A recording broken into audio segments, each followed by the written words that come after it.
Under the current map, my district is entirely in the city of Chicago. Under the new proposal, my district, I guess about 40% of it will be in South suburban Cook County. So it's an exciting time, a good change, and from my opinion, a chance to dive into a wide array of issues and represent a different type of constituency. I think the parts of Southern Cook County that I'm going to represent under the new map, should I be so fortunate to be reelected, will give me an opportunity to work with a different group of people who at the same time share a lot of values, working class communities, folks who are interested in holding the line on taxes and employment and access to quality health care. So some of the issues that I've been working on for the last 10 years. How does your constituency change? Well, I don't know if it changes an awful lot. You know, on the southeast side of Chicago, where I'm from, where I currently represent, is a working class community. Folks who live in, we run right through the heart of the bungalow belt.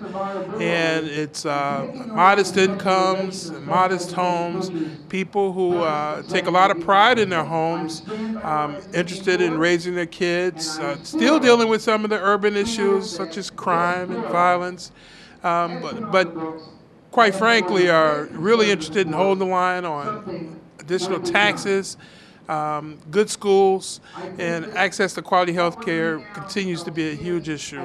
So I guess the story that I'm working on is more centered around how the African American vote I guess the majority minority districts are changing, and I was just wondering what your thoughts were on that, and why do you think that? What do you think caused the changes in the district lines? Well, I think part of it is due to a historic loss in population as it relates to the census. I don't know if I totally agree with the total population loss, but what was reported by the census is what we have to draw our new districts on.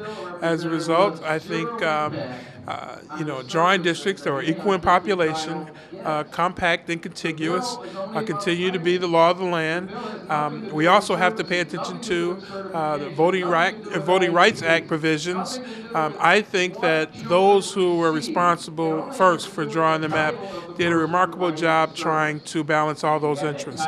That being said, that obviously there was going to be a lot of changes in a lot of the districts. I think is yet to be seen how the legislature will change as a result of the map.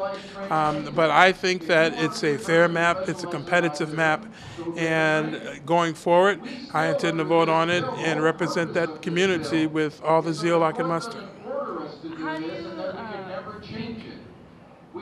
think the proposed map impacts the African American, I guess, blocks of votes? Do you think it's enough for, I guess, some of the interest groups are saying, it could have been 60%, but it's 40%. Well, over time, you're right, and I think what's typically been thought of in terms of supermajority, maybe some of those definitions are changing. I'm hardly an expert in that area.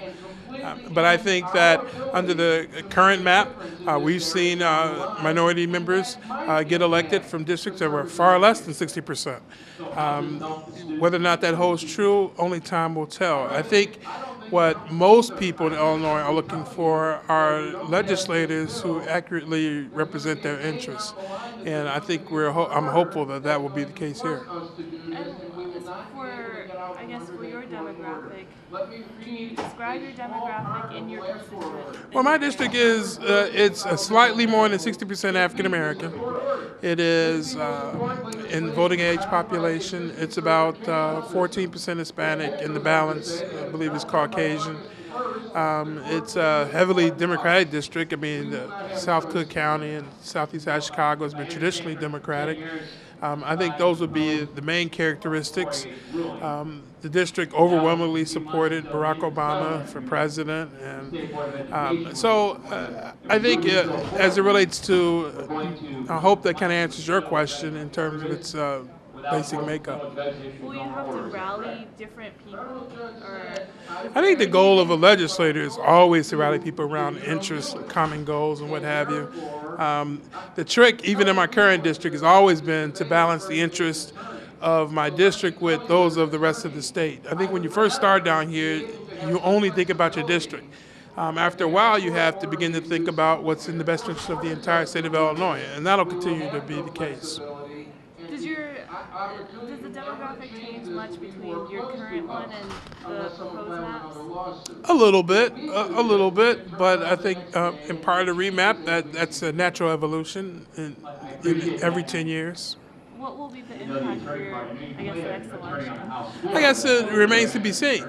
My intent is to run for re-election, to make the case for what I've done over the last 10 years and lay out a vision for those folks in the south suburbs and a new part of the city going forward. And hopefully, I think we can strike tones where we have a lot in common and going forward, and they feel comfortable with my leadership here in Springfield in serving those constituencies.